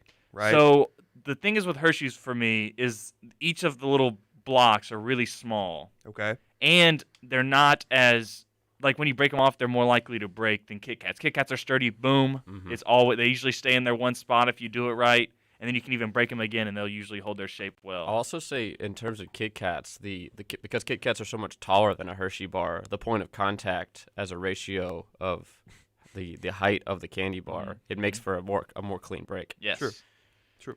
Have you ever put a Hershey in the freezer? That was my family's thing. We would put Hershey's in the freezer and then break them. We'd always put Reese's in the freezer for my family. We would do the same with M&Ms. It would anger my sister to no end, but my dad, my mom, and I would just break a tooth on a we'd frozen love M&M. these cold hard M&Ms that just stayed Cold in our M&Ms freezer. are really good. They'd immediately bleed all their color onto your hands, no matter what temperature they were at. Neat. It was pretty good. I don't do that anymore. Yeah, I can see that. I don't know many very shareable candies. Exactly. Like candy feels like it's mostly intended to be a very individual experience. And maybe we're missing out because Kit of that. Kat hangs their hat on it. Their whole slogan is "Break me off a piece of that Kit Kat bar." Yeah. So I feel like they've pinned down the market. They've cornered the market on it. They know what they're doing when you want to share candies. Hershey's a close second. Okay, what's the least shareable candy then? Gum? That's not candy. It comes in Ooh, bold. I feel like gum is Tootsie Rolls. its own thing. I Tootsie think Rolls are pretty unshareable. I think some gums are candy, some are not. You can't. I don't think you can do a like a juicy Tootsie fruit Roll. is candy. 5 gum is not.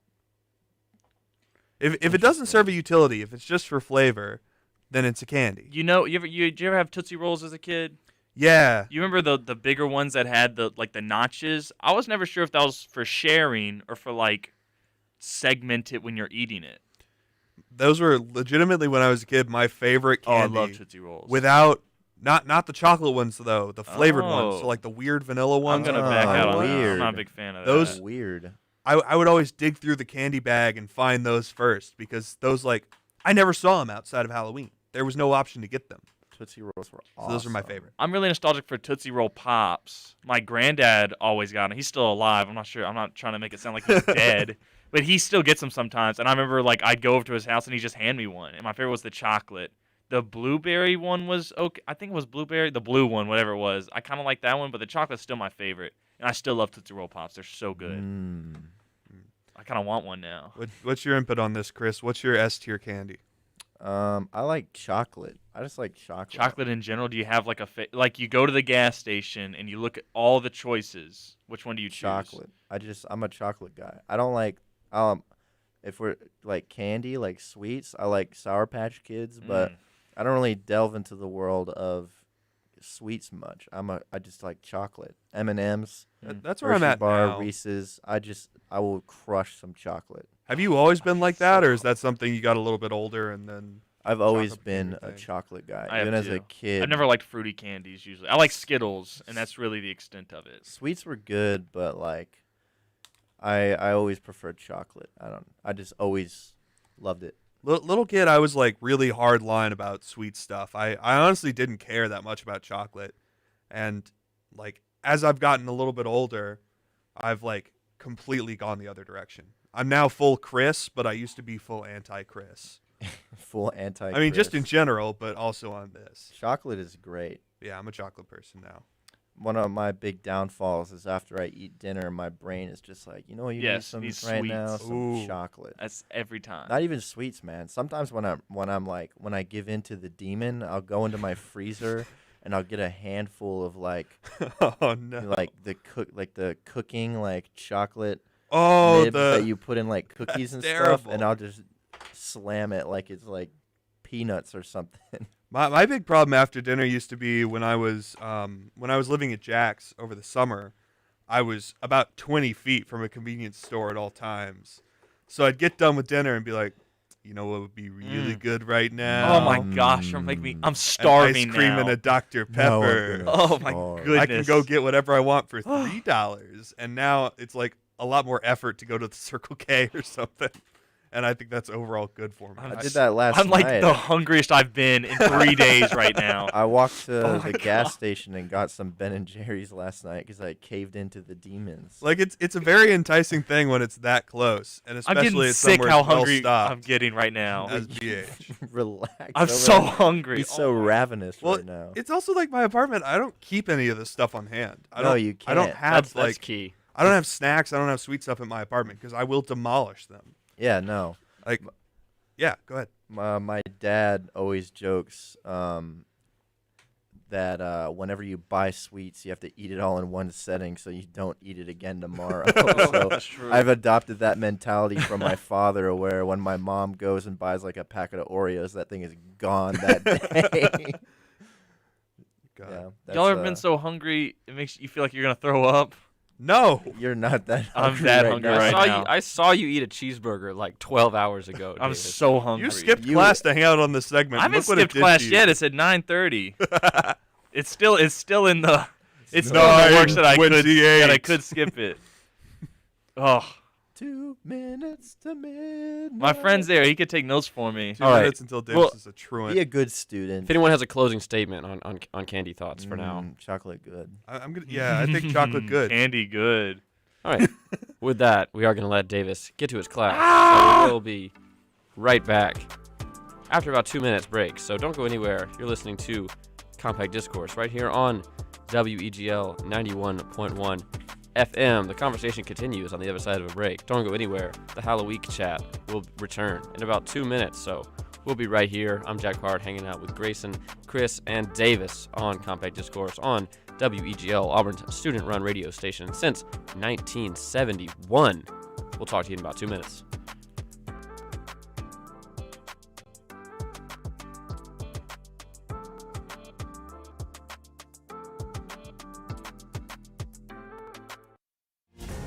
Fire threatens everything in its path.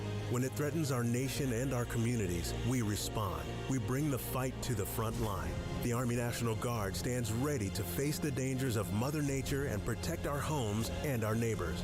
We will always be there when your community needs us the most. Discover more about all the ways you can serve part-time in your community by visiting nationalguard.com. Sponsored by the Alabama Army National Guard. Aired by the Alabama Broadcasters Association and this station. Alabama's companies know people need to feel safe at work. That's why Alabama Works has partnered with agencies across the state to provide access to everything from CDC guidelines to the latest in on-the-job safety innovations. At alabamaworks.com, you're one click away from what you need to know to get to work safely. Work safe, be safe. Your new success story is at alabamaworks.com. Sponsored by Alabama Works, the Alabama Broadcasters Association, and this station.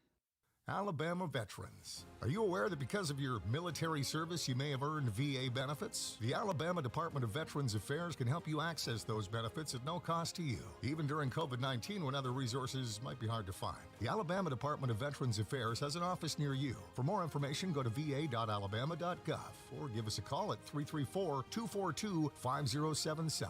We're open and ready to serve you. Sponsored by the Alabama Department of Veterans Affairs, the ABA, and this station. My part-time service in the Army National Guard makes it possible for me to be more for the community I call home. My training helps me at work when I lead by example. My service in the Army National Guard allows me to keep my community and those I care about safe from threats. Learn more about how you too can live and serve part-time close to home by visiting nationalguard.com. Sponsored by the Alabama Army National Guard. Aired by the Alabama Broadcasters Association and this station. WEGL.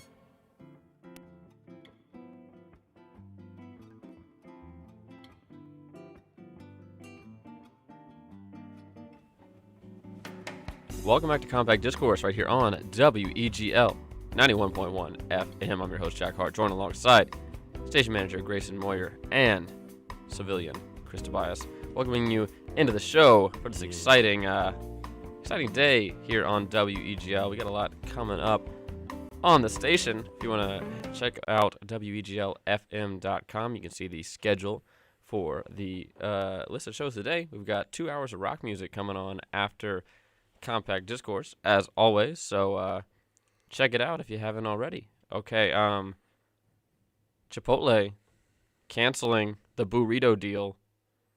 The what? The burrito deal. The what? Thanks, Jack. That was what we needed clarification. I thought you didn't hear me. So the it's the $5 burrito if you show up in costume. Oh. Not happening this year. Why'd sorry. they cancel it? COVID? Oh, you can digitally visit Chipotle. They probably. This is a rabbit hole I didn't need to go down. Get it like DoorDash to you? Okay. All right. Here we go. The fast casual chain said to celebrate the 21st year of burrito, it will become the first restaurant brand to open a virtual location on Roblox. What? A global platform bringing millions of people together through a shared experience. Chipotle plans to give $1 million worth of free burritos through the, quote, Chipotle Burrito Maze at roblox.com/Chipotle, where fans also have access to virtual Halloween costumes. And I'm looking at a scary picture of a 3D skeleton. Looks like it's in Fortnite outside of a Roblox Chipotle. Chipotle says the digital offer is a, quote, fun way to visit the restaurant virtually and experience burrito in the metaverse for the first time. So I have no idea how I missed the boat on Roblox so completely. Like, I feel like remembering as a kid, I felt like Roblox was old and a predecessor to Minecraft, and now I'm older and it feels new. It was like a joke in middle school. Yeah, like you play Roblox, you're poor. That's how it works. It's because middle schoolers are mean. Roblox was like, nobody played Roblox. It was like a joke. Like, I don't know. When did it get to this point? Like, it feels like overnight we ended up here. I feel like it's just been cooking. It's been doing its thing for 10 years now, 15 years now. I remember playing since, like, I played it in, like, 3rd grade, which is, like, 15 years ago at this point. It's just been cooking. It's just been sucking in, like, for every person that says, oh, that's dumb, you like, capture in 2 more 3rd graders. So, like, it's like Second Life. Roblox has just been, like, cooking in the background, and much like Fortnite, it's just you can make a lot of money off of children. As like as unethical as that can be at times, it is a very exploitable market because kids have a lot of free time. Yeah, but what's funny is like adults look back at it and we're like, "Hey, wait a minute, this thing's still around." That's what we're doing can I right now. do? And now there's a Chipotle in it. Yeah, like the other weird thing with it is it has like as part of the structure of it, almost like Gmod, where you can make your own games. Like that's the whole big thing that people can do. So like that's what adults do on the platform. They make the games and then sell things to children, like basically in-app purchases. There's no that are not Moe's affiliated with biome. Roblox. There's no Moe's biome in Minecraft. I'd hope not. There's a Chipotle restaurant in Roblox. So from this Thursday through October 31st, that's Halloween, beginning at 6:30 p.m. Eastern each day, the first 30,000 Roblox users who, quote, visit the cashier in the virtual Chipotle restaurant in costume, unquote, will receive a free burrito code.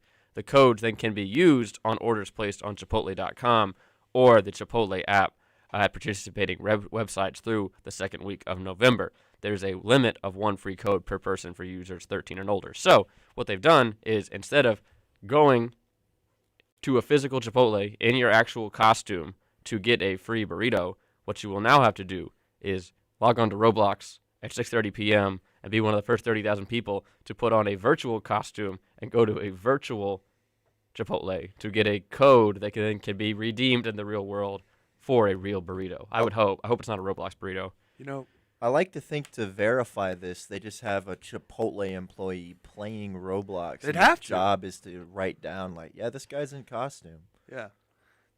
How can we leverage Roblox for WEGL? What can the WEGL special event be? Virtual WEGL. Maybe the fourth box on this show is just somebody playing Roblox. It doesn't even have to be one of us. They could just be sitting in the bullpen. I mean, we've discussed things like this before. WEGL Twitch account. You know, I'm all for jumping on a stupid trend. Making a one-for-one recreation of the student center in Roblox. We've already got a head start. If we can copy across Minecraft maps, we can call back the guy that was on here, months ago. What's his name, Jack? Chris. Chris. We can call back Chris. A new challenge to anyone who wishes to partake. Recreate the entirety of Auburn in Roblox. And I'm not sure that's how it works. Be awarded I don't know. with I've never played Roblox. I don't know how it works either. I've never played Explain Roblox to me, Jack. Somebody explain this newfangled game to me. I don't understand Roblox.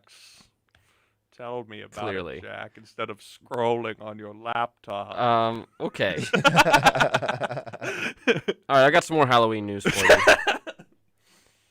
A person was caught on surveillance video stealing a woman's Halloween decorations just before the holiday. This is right out of Florida, Chris. You might That's my people. Get a kick out of this one.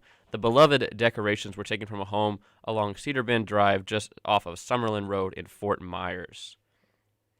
The person is seen on camera taking Halloween decorations from the mulch beds outside of Kristen Germano's home.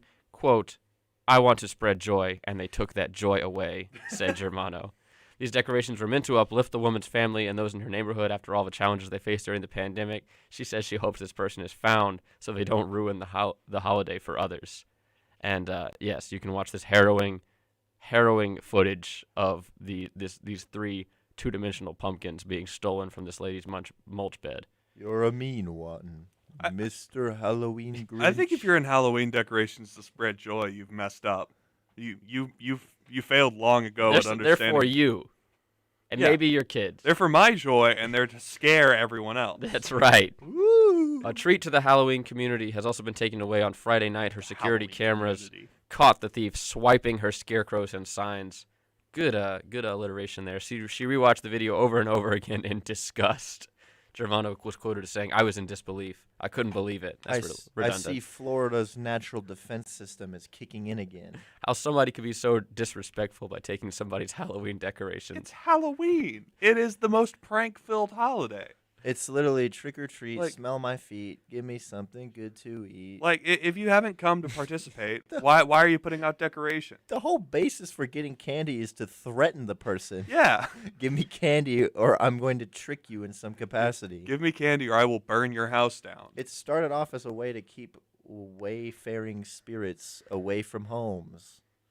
Yeah. You think a ghost isn't going to steal your decorations? Maybe the thief was a yeah. Whoa. Well, the Fort Myers Police Department, as far as they're concerned, this crime is being classified as a misdemeanor theft. Boring police. I'll be honest, man. Once those again, Halloween, the police get it wrong. I feel like this guy's like onto something in the thieving community, because remember last year when that big 10-foot skeleton dropped and people found out it was like $2,000? Oh, it's cheaper now. Oh, I mean, but it's still probably a I hefty mean, penny, we right? like it's like $200. I'm a big fan of the big skeleton. So this guy was probably like, now wait a minute, what if I steal and then sell it on the black Halloween market, Also known as Craigslist. Craigslist? There were big skeletons in Arkansas. There were big skeletons in Arkansas, and they had Arkansas uniforms on. Pretty silly. It was pretty goofy. So, speaking of that big skeleton, an Ohio man, his Halloween display with said massive skeleton is making some headlines. An Ohio man is taking the popular 12-foot Halloween skeleton from Home Depot one step further with a display that has since gone viral. Alan Perkins, who lives in Olmsted Falls, Ohio, has created a captivating display. The giant 12-foot skeleton looks small compared to the one that appears to be breaking out of his home. So this man has created one even bigger than the 12-foot skeleton. Perkins said he uses real shingles and roofing supplies to make it look like the skeleton is breaking through the roof.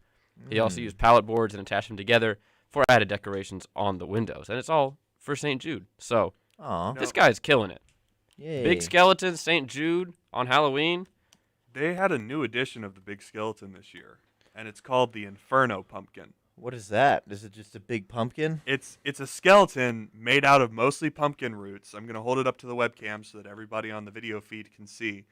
The head is a pumpkin, and the mouth is on fire, hence the Inferno part. Mm-hmm. But it's just as tall, and it costs the same $300 as the other 12-foot skeleton. I don't think we can get it. I think it's out of stock at our local Home Depot. The Ohio skeleton is large enough to be holding a 12-foot skeleton. Awesome. I gotta see this skeleton. It's big. I just googled Ohio big skeleton, came right up. I'm gonna Google Ohio big skeleton. So, I mean, Halloween decorations, yay or nay? I think it's the one. It's the one Halloween. It's the one. It's the one holiday. I'm not gonna say the one holiday. It's the best decoration holiday. I think. Like Christmas decorations, yawn. Yeah. Halloween decorations. I think Halloween. Take. Halloween they're decorations. they're tired. Like I do don't think something. So it's so pretty to drive around the neighborhoods and look at all the Christmas lights. You know the one family that sort of overdoes it on Yes. Christmas You with mean the like automated to music everyone light else shows? who underdoes it. That is okay on Halloween. Yes, that is exactly. fully accept. Halloween can be about excess. Christmas, that I don't think should be. Maybe that's just me. I don't know where you're getting that feeling. Christmas, you're supposed to go over the top. It spreads the holiday cheer. Well, that's the point about Halloween. It's campy. That's the whole thing. Like it's supposed to be scary and weird, and you can up the scare. You can't necessarily up the cheer, I guess. But Halloween is a day, and Christmas is a season. Christmas should be a day. Christmas is a wonderful season that everyone loves, including me. Okay, Chris. He's casting. I see where you He's stand. casting dispersions. Bad take. You guys are in the minority on this take, I feel. Incorrect. There are two of us in this room and one of you. Ask the rest of society. Time to extrapolate. Ask the rest of society. I like Halloween decorations. I don't get why you're ragging on the Christmas decorations when they're the OG. Well, okay, that is a big statement you made right then. That they're the OG. The OG in holiday decorations, at least in America, you know. I'm saying I don't think you can. I don't think there's a point where you've gone over the top on Halloween. You literally can't hit a ceiling. But there's a very clear and obvious line of, okay, what are you even doing here on Christmas? You know what I mean? Like there's a whole joke about it in the not Christmas Vacation, whatever the Jingle All the Way. No, the National. Oh, National yeah. Lampoon's Christmas. Like there's a whole like 20 minutes of that movie devoted to how dumb Clark is for setting up all those decorations. Well, he does it as like a and all the slapstick competition, that comes with it. Whoa! Don't plug in those lights, and he gets shocked. It's so silly. It's on the cover of the movie. Mm-hmm. Yeah. Well, I think the huge skeletons are here to stay. I like them. I really enjoy. I don't know if Home Depot was pulling the strings behind this, but whoever pulled the plug on big skeletons, flipped the switch on them, net gain to society. Yep. Giving something that awesome, that accessible. Yeah, it's pretty fun. I think why I like Halloween decorations is because they can be more outward. Like your lawn can be transformed into a graveyard, you know. Yeah. The Christmas decorations inside the house, love it. You're inside anyway, it's cold. But you know, people get creative. Like I was back at my folks' house over the weekend. Someone had like a little tea party of skeletons on their front lawn. That's so fun. It's adorable. I think you can also do a lot more with less. Like a lot of Christmas decorations, I think are predicated on the house being like very clean and well kept and pristine. And Halloween's sort of the opposite. Yeah, you it can let look things bad. get a little raggedy, and it adds to the. You aesthetic. can like throw a pallet into your yard, and you'll be like, "Well, that's the spooky pallet." Christmas decorations are about like it brings a lot of stress. I feel like because it brings about keeping up appearances. And Halloween, we're getting weird. Let's go. Let's get after it. Let's get weird, and we'll continue to get weird on Compact Discourse as we're gonna head the final segment of the show. So when we come back in about 2 minutes, we will have the thrilling conclusion of Compact Discourse for this Tuesday edition of the show. Don't go anywhere.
WEGL FM, Auburn University.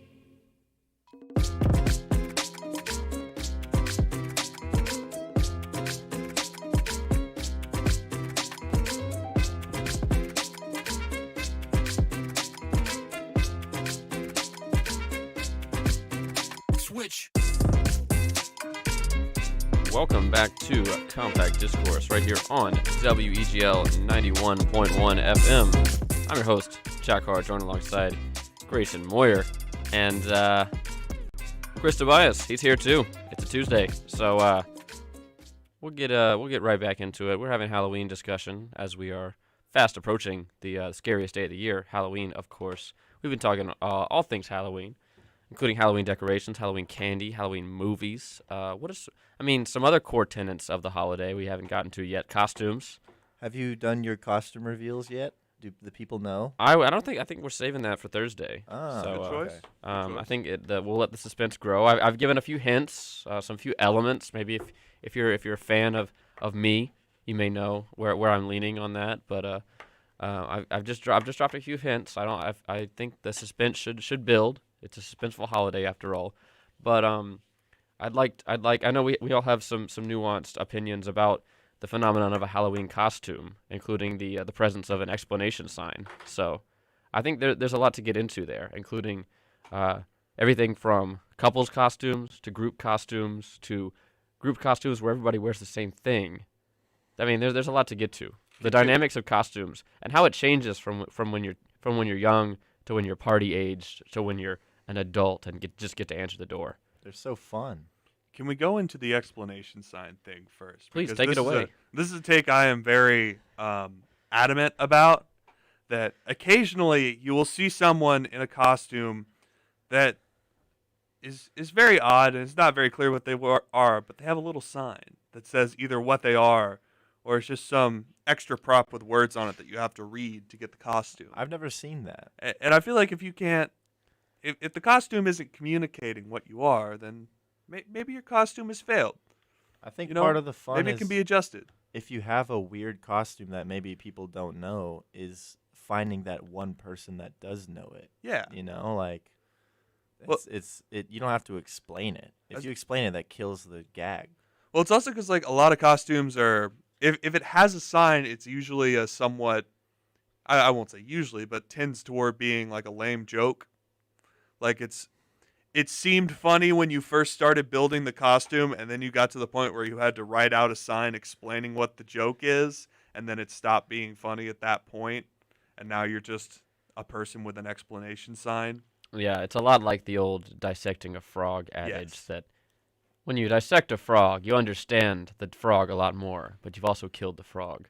So, jokes are the same way. Interesting. A good costume, it is immediately clear what it is, who you're supposed to be, or if it's something obscure like that, maybe it's not necessarily clear, but to the one person who knows it, it's obvious to them. With the right context, it's immediately clear. Right? Yeah. If you find that one person, like if you dress up as like the character in a weird indie movie or something, and people are like, "Oh, you're just some weird thing," but then that one guy comes up and he's like, "I know that movie." That just makes it all the more worth it. Okay, so I'm thinking about JP Low these many years ago when he was Matthew McConaughey in Dazed and Confused. That's a pretty nondescript costume. You know, it's just a T-shirt and jeans, but like it's also how JP dresses. Fair enough. JP dresses. I mean, but I think he did have the picture on deck to be like, "All right, man, I'm this." How do you feel about that? I think that's slightly better, but it's still it's explanation sign adjacent. It's better that it's not words. I don't think it works. It depends. It works for some people. I wish JP were here so we could have this discussion with him and not just talking about him. I just think he's a good example. That's the first example. example. If you're a nondescript, you know. The problem with JP doing that costume is like that's just how JP dresses So every day.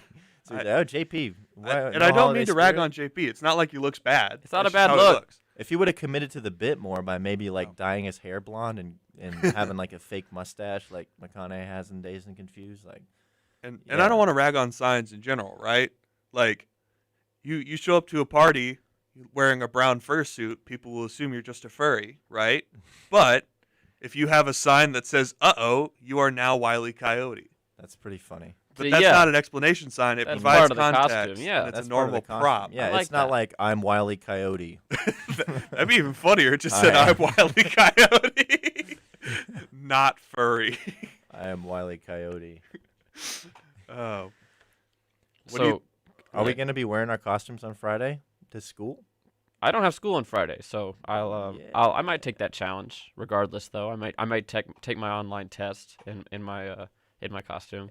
I think that could be fun for my proctor. That'd be pretty funny for them. Adults in costumes.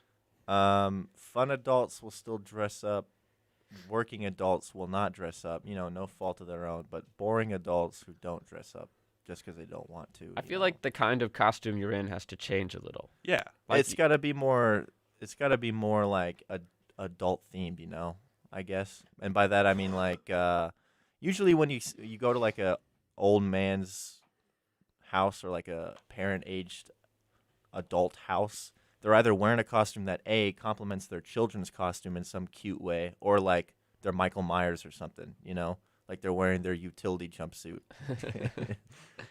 But I feel like that's how adult costumes usually go. I think that works. I always appreciated when somebody answered the door and they had made the effort to also be part of the holiday spirit. Oh, yeah. Now, if you do that and your house is undecorated, that is a little strange. Raises a few questions. Maybe you are Michael Myers. Maybe you're just a mechanic and that's just your jumpsuit. Maybe. I know that my dad stopped putting up decorations because he hated having to put up and then bring down lights and stuff. So my parents have backed out of the decoration gang. But, I think you can still wear costumes if you're not doing decorations. Yeah. What do you think about the merits of homemade costumes as far as lower quality but homemade in comparison to higher quality but bought? I've done that quite a few years, actually. So I'm pro homemade. I was Ash from Evil Dead a couple years ago, and I duct taped a toy chainsaw and got blood on my blue dress shirt, and it was a lot of fun. I was super strong into the homemade camp as a kid. That was always my thing. I would wait until day of, scrounge up whatever I could to make a costume, and I enjoyed that process a lot, which is why I went to engineering school. There's a lot of pictures. It's like that scene in Apollo 13. Yeah. Just like that. Grayson goes in his garage, gets a Rubbermaid, pours everything out onto the table, and says, "How do we make a costume out of this?" One time I took 2 pieces of cardboard, cut them, spray painted them, and put ratchet straps around myself, and I became a Tetris piece. And it was one of my best costumes. It's pretty fun. I was the L-shaped one. One time I was just L in or a the box backwards with like L? the backwards L. Okay, gotcha. One time I was just in a box with like a styrofoam circle and like some eyeliner on my face, and I was like one of those fortune-telling vending machines. That was one of my highest rated that's a costumes good one. ever. Like from Big. Yeah, no, it was like labeled Zoltar from Big. Awesome. There's a lot of pictures of me as a kid wearing like Power Rangers costumes. I was big on the dressing up as my TV heroes as a child. I like that. Jack, Yeah. What did you wear? I've been a Revenge of the Sith clone trooper before. I've been Jango Fett before. I've been a Team Fortress 2 character before. Reno 911. It was one of your more popular ones. Yes, that one got quite a lot of traction. That was I think my freshman year of college. I was Lieutenant Dangle from Reno 911. That was a fun costume. That was a group costume. All 4 of us win as the same thing, which is pretty funny. Like, costume equals funny, but like 4 people in the same costume. I like very group costumes funny. where you're all the same guy. It's like when we all dressed up in blazers last semester, and we went as a group effort in costume and paraded around Auburn downtown. It's more fun when it's like a group thing, because like on the outside looking in, you're like, oh, those guys are having a good time. Look at them. They're all dressed as Dalmatians, and one of them is a dog handler. One of That's them's so a silly. fireman. Are they in a costume? They'll never tell. Yeah. I could just be the Dalmatian Club. Yeah, it's fun that way. It's fun seeing groups have fun. Yeah, I mean, there's a comedy to it where you're not all four pieces of the same puzzle. You're just literally copy and pasted the same thing. Well, it's also like if you're all going, I'd assume you're all going to the same function. But imagine just walking around a party where you don't know that many people and running into the same guy Like 5 different times. The same clown 6 times. You get to gaslight everyone at the party. 8 by Lieutenant being Dangles. the same. I will say one of the best costumes I've seen while I was have been in school here was someone who went, I guess, as a shower. They Awesome. They had like some kind of, I don't know what the apparatus was keeping it in place, but suffice to say there was a circular, smaller than a hula hoop, but ring around their head where they had hung a shower curtain. So they were basically a walking shower, and you could pull back the curtain, and there was a guy behind there, and it's fun for a while.